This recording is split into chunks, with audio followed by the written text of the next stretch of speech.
Kayla, and we're here to tell you about heat and thermal energy. Heat is transferred through objects in three different ways: radiation convection, and conduction.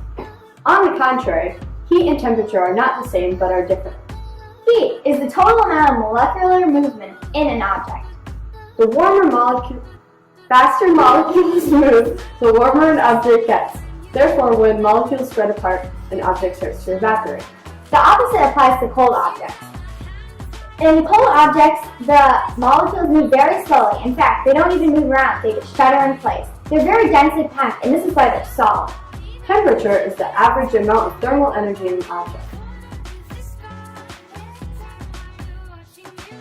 Convection is a heat transfer through direct contact. Oh, would you look at that? This paper's on fire. This is an example of conduction because when the paper has direct contact with the board, it lights up.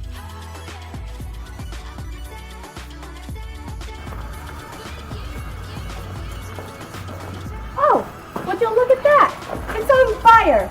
This is an example of conduction because when the paper has direct contact with the forge, it lights on fire.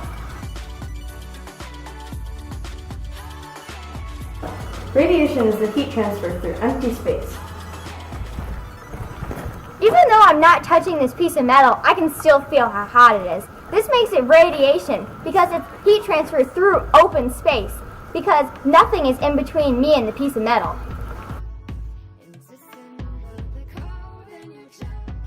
Convection is a direct heat transfer through a fluid, including air. This forge is an example of heat convection. This is heat convection because it's continually using the colder air and heating it, which is an example of heat transfer through fluid. Air is a fluid, which is why this is convection.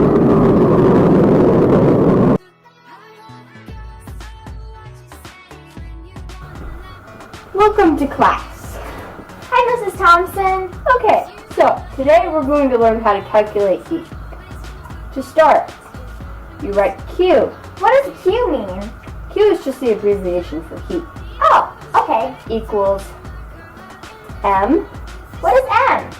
mass, which is usually measured in grams, times delta T. What is that? Delta T is the change in temperature.